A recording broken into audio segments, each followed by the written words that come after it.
This is lesson 102, Transversals and Simplifying Equations for Math 8-7. The first topic is transversals. Transversal is a line that intersects one or more other lines in a plane. In this lesson, we will pay particular attention to the angles that are formed when a transversal intersects a pair of parallel lines. So I'm going to draw some parallel lines, and then the transversal will be what cuts across it.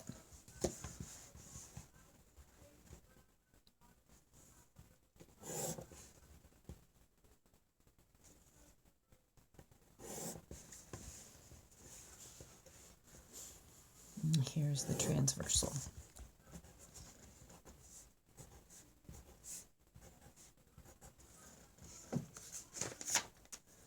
So that I can explain my example, I'm going to label them A, B, C, D, E, F, G, and H.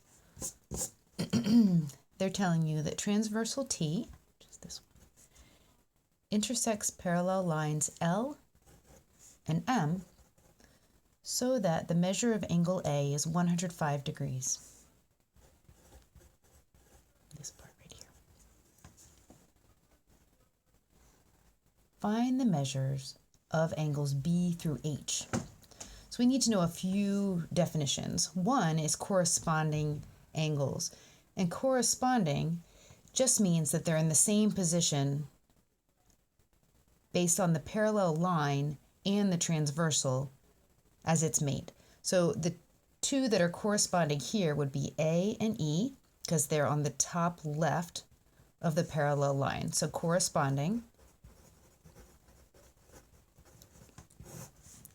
angle A and angle E. Another pair of corresponding angles is B, corresponds with F because B is the top right of the transversal, as is F. So angle B and angle F. Also corresponding angles C and G, and angles D and H.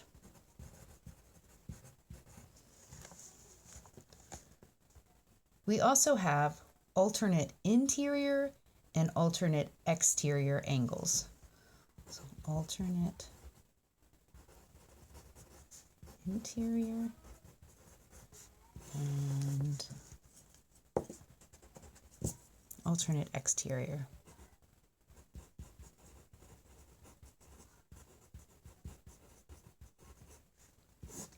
Alternate interior means that it alternates across the transversal and it's on the inside of the parallel lines. So there are two pairs of alternate interior angles, and they are C and F, angle C and angle F. And then the other pair of alternate interior angles are D and E. Alternate exterior means they're across the transversal and on the outside of the parallel lines. So angle A and H are alternate exterior angles, as are angles B and G. And what we learn by labeling them is that corresponding angles are all equal. Alternate interior angles are all equal to each other. And then alternate exterior angles are also all equal to each other. So that makes figuring out the measure of the angles pretty easy. So they told us in the beginning that angle A is 105 degrees. Good. So its corresponding angle, which is E, is also 105 degrees. And we also know that E must be the same as D because they're alternate interior. So D equals 105 degrees. And then the last one will be H, because H is alternate exterior with A. So angle H equals 105 degrees. What about the other four? Well, we could figure out B because we see that A is 105 and A plus B is 180 degrees because it's a straight line. So that means that angle B is 75 degrees. We also will know that its corresponding angle, angle F, is 75 degrees. We have F, which is alternate interior with angle C, which is 75 degrees. And we have angle G, which is alternate exterior with angle B. So angle G also equals 75 degrees. So this, and this are 105. This, and this are 75. Okay. In example 2, we have transversal R. Looks more or less like this. Intersects parallel lines P and Q. P, Q.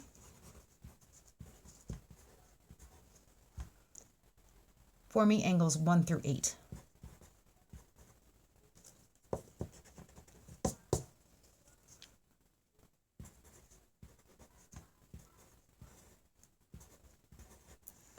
They want you to name 4 pairs of corresponding angles, 2 pairs of alternate exterior angles, and 2 pairs of alternate interior angles. So the corresponding angles will be 1 and 5, those go together, 2 and 6, 4 and 8, 3 and 7.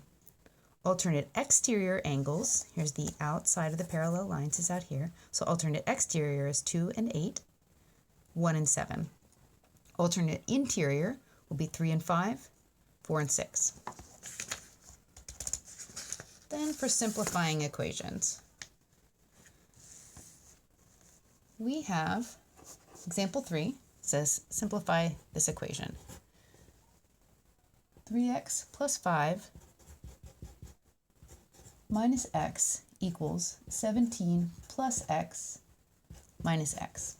So as much as we want to simplify it ahead of time, we can. We should combine like terms where we can, and then worry about solving it. So we see on the left-hand side of the equal sign, we have a negative x here and a 3x here. 3x minus 1x is 2x. And just rewrite the positive 5. Here we can combine the negative x and the positive x. That is a minus x and a positive x, they cancel each other out. So those you don't write down because they go to 0, is 17. Okay.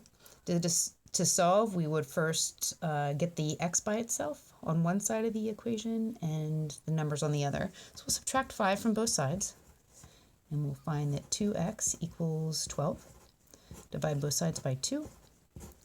X equals 6. And the lovely part of this type of equation is you can put the x back in the equation wherever it appears and solve, and it will be a true statement if you got the answer right. Example 4, 5x minus 17 equals 2x minus 5. So in this one, the x's are not on the same side of the equal sign, which bothers some people. So we need to get the x's on one side and the numbers on the other. So I don't have a negative number. I'm going to subtract 2x from both sides. So then this will be 3x minus 17 equals negative 5. Want the numbers on the other side, so I'm going to add 17 to both sides. And I'll find that 3x equals 12. Divide both sides by 3. X equals 4. And you can put the x's back in there, and it will be a true statement if you got the answer right. And the final example involves the distributive property. It's a little bit more advanced. Example 5, 3x plus 2 times x minus 4 equals 32. So first let's distribute that 2. 3x, 2 times x is 2x, and 2 times negative 4 is negative 8. Let's combine like terms. 3x and 2x is 5x. Get the numbers on the other side by adding 8 to both sides. 5x equals 40. Divide both sides by 5. X equals 8.